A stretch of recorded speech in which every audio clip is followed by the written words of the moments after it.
Hello everyone. Today I'm going to talk to you on a very grounded human level about one of the most fatal but common relationship dynamics that exists in today's world. I'm going to talk about this in its most common expression, which is between a woman and a man. But keep in mind that this is not the only dynamic that this can take place in. The gender roles can be reversed. And also keep in mind that this same dynamic occurs in same-sex couples. I'm going to call this dynamic the please love me dynamic. In this dynamic, the woman's continually trying to capture and keep a man's attention and therefore love. And a man feels like he can't ever please a woman, and so he can't be loved, so he withdraws. It's that rubber band effect, where the closer the woman gets, the farther the man withdraws. We're going to start with the woman's part. This is a widespread epidemic. We have all seen those movies, the movies like Romeo and Juliet or The Notebook. We crave that level of intimacy. We crave the connection. We are jealous to the point of rage of those women who somehow manage to manifest men who are crazy about them, men who would climb walls and forge oceans and be there for them through thick and thin, men who are masculine enough to not be threatened by them and who are masculine enough to take the lead, men who appreciate them for exactly who they are here and now. But what's the reality? The reality is that we find men who are never all in. We find men who are apathetic towards us. We spend every minute of our lives trying to come up with ways to entice him into the center of the relationship. We try to inspire him to put effort into us. We feel like we have to do backbends to try to capture their interest and keep it. We end up exhausted. We end up feeling lonely. We may be in the same room, but we are alone in the same room. We start to feel desperate. In fact, desperate becomes the emotional status quo. This desperation for love and attention, this desperation for energy to come towards us, makes us feel utterly powerless to our partner. So we start to get angry. We start to criticize. As a result, the men in our lives feel unloved. They may even feel like we've made a turnabout. In the beginning, we saw them as amazing. Now, suddenly, they've experienced a fall from grace.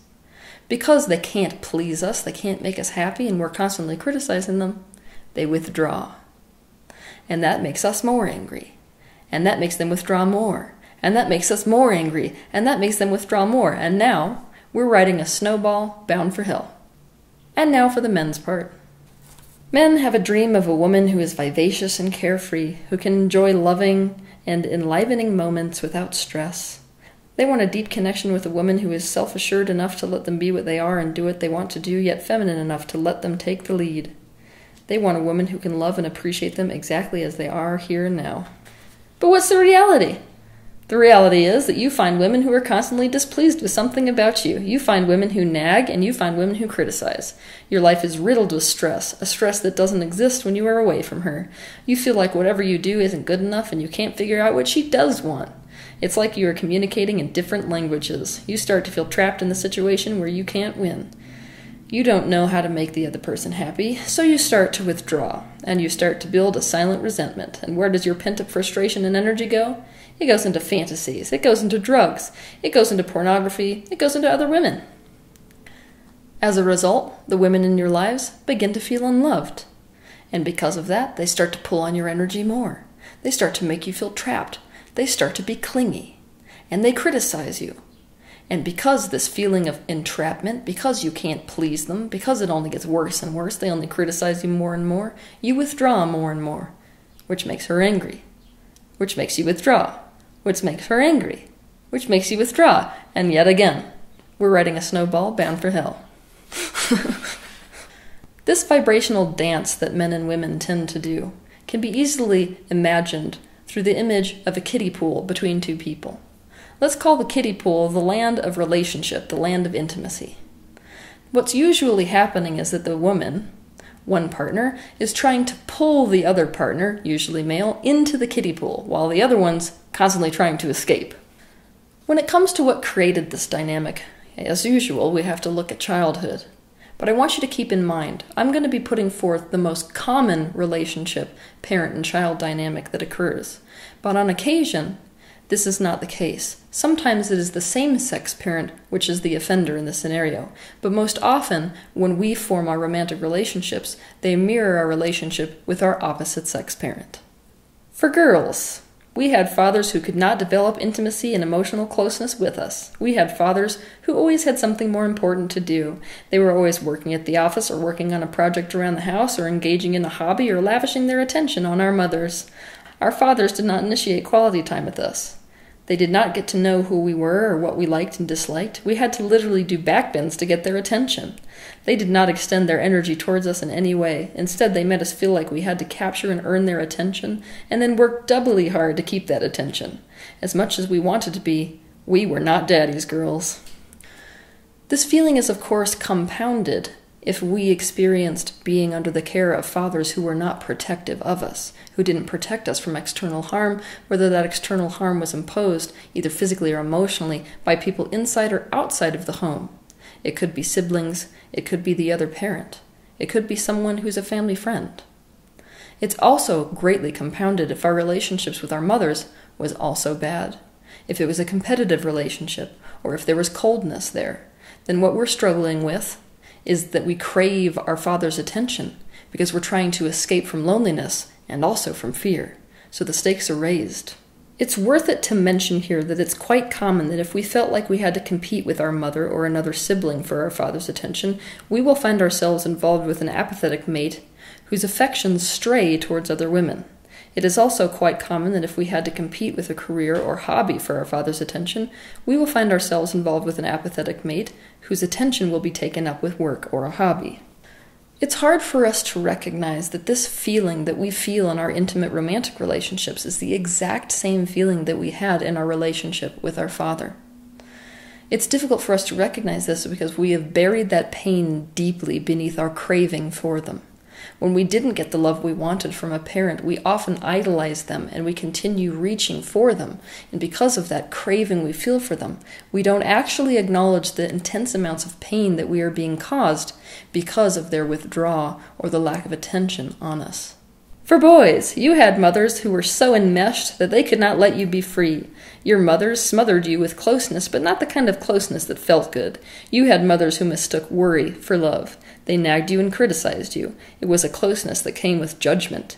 You had mothers who had a vested interest in how you would turn out, what you would wear, how you would behave.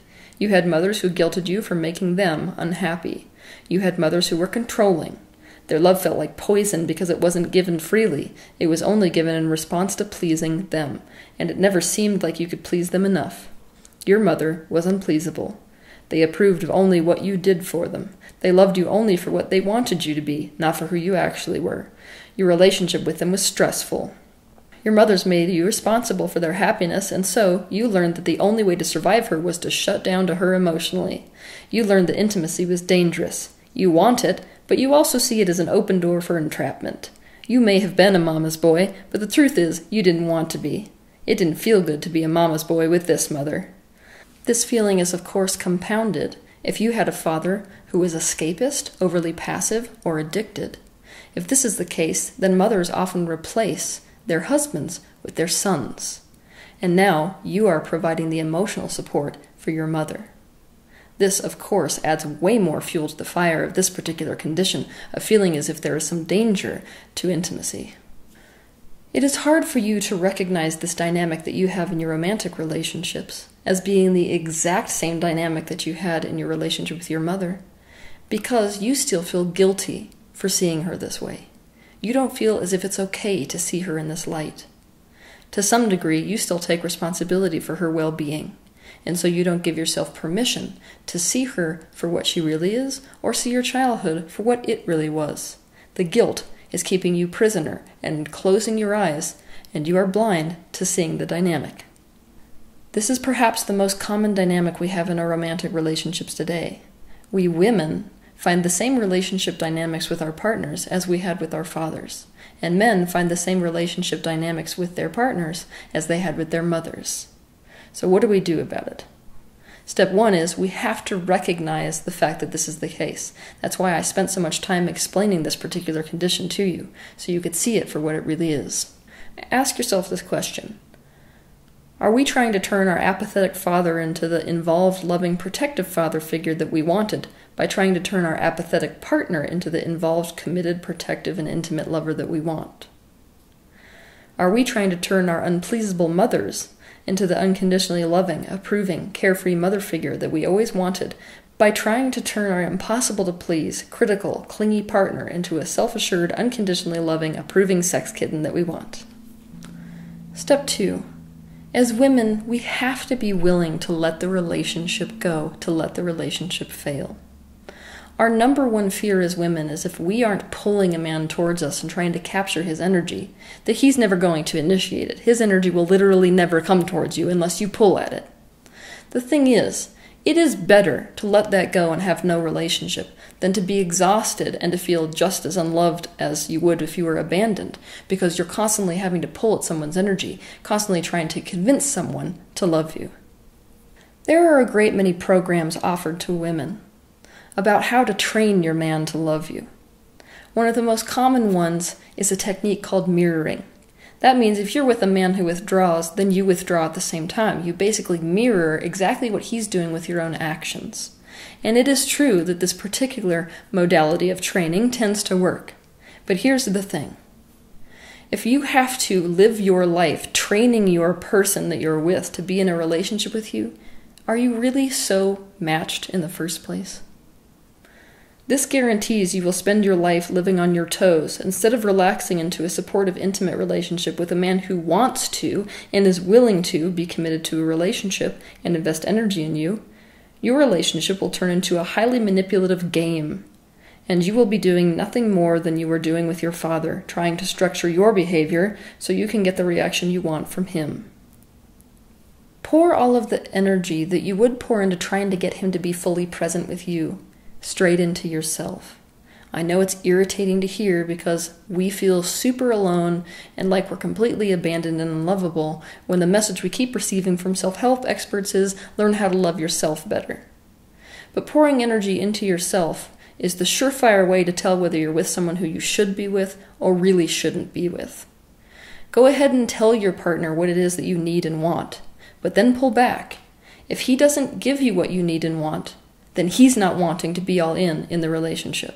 And you have to be willing to risk that, instead of living the rest of your life with someone you are ill-matched to. If this man fades out of your life, this is your indication that he wasn't supposed to be in it. To some degree, you need to accept that if he wanted to be there, he would be there. As men, you need to really decide whether you want to be in the relationship or not. And there's no wrong answer to this question. Because of the relationship you had with your mother, you will initially feel guilty for wanting to exit a relationship, and you may avoid it for years even when you know it's inevitable to some degree.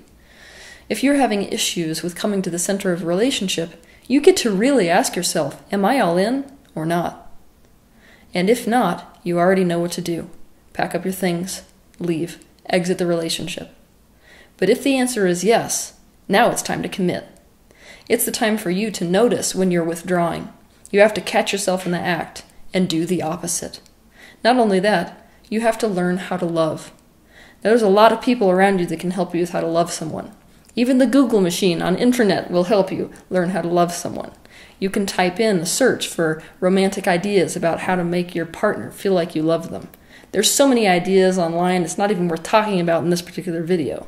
And if you're more confused, even after doing those things, feel free to ask your partner, because I'm pretty sure she'll be able to tell you what it is that makes her feel loved. It is a choice that you are making to withdraw and prioritize other things. If you wanted to be with her, you would be, so make that decision. Third, we need to do inner child work with our children, the very children that are suffering from these fatal relationship dynamics with our parents. That means girls, you need to find better father figures for your inner children. You need to find a way to parent them, to give them all of the love and attention which they needed, to make it permissible for them to get them from someone other than your father, if it's inconceivable to your mind that he is such a person that can provide that for you. Boys, you need to defend your inner children from your overcritical mother. If she's criticizing you in one of these memories which you revisit, you need to get in between the childhood self and the mother. You need to create a father figure, a husband for your mother, that would be better suited to her than your father was, and allow him to be the emotional support instead of you. You need to allow this child to be free. You need to allow this child to feel approved of for exactly who he is. What you need to do is to allow this child to have interest, to have a life of its own. Fourth, we need to be clear and brutally honest about what we need and want from our partners. And we need to be brutally honest about whether we can actually meet those needs that our partners need and want, or whether we can't. This is a major issue for a lot of us that want to be in a relationship that we are not fitted to. When we want to be loved by somebody so bad, we love to make up things about ourselves that we are capable of when we're not. We love to say that we can deal with things that we can't. We have to be completely honest with ourselves about if that person was not even there at all. What kind of person would you want? What kind of a love relationship would you want? What kind of things would you need? Quit structuring your needs and your wants to the particular person you're with right now and figure out what those are separate from them. If we cannot meet the wants or needs of our partners, we need to end the relationship instead of trying for years to force ourselves sideways. We need to let ourselves find people who can meet those needs, who want to meet those needs. Fifth, both partners need to learn how to value themselves. If you are lining up with a partner who is apathetic towards you, or if you are lining up with a partner who is critical towards you, that's an indication that you are not valuing yourself enough.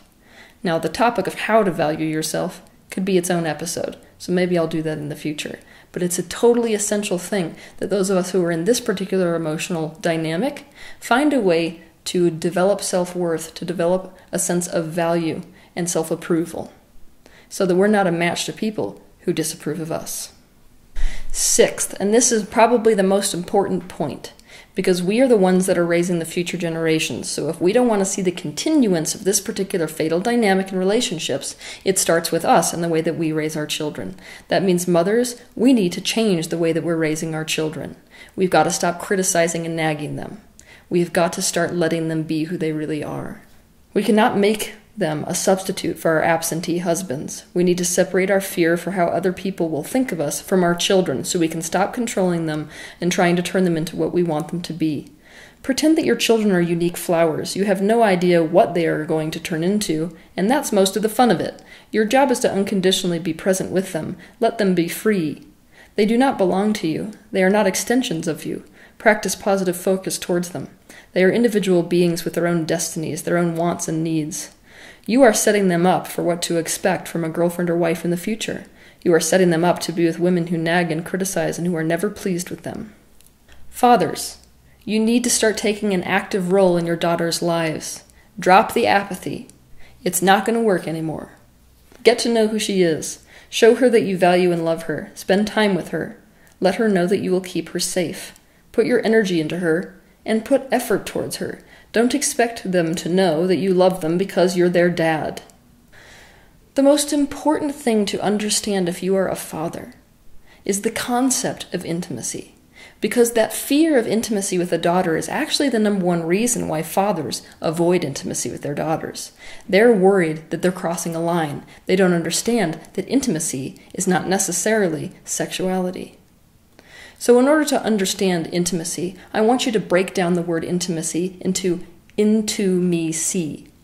Intimacy really means that you are going to see another person, see into them fully for who they are and what they want. You want to see their true being. That's what intimacy is. So you can see that the door is wide open for you to see into your daughters, into their dreams, into their wants, into their personality quirks, without involving sex at all. Let your heart touch her heart. Show them that you love them as a result of seeing them completely. You are setting them up for what to expect from a boyfriend or husband in the future. You are setting them up to be with men who are apathetic towards them, who do not value them, and who withdraw from them. You are setting them up to desperately run after men who do not really love them. This particular relationship dynamic is common in the world today because it is so common in the relationship between parents and children. The good news is we actually do have the power to change it, and the road to ending it always begins with us recognizing it. Have a good week.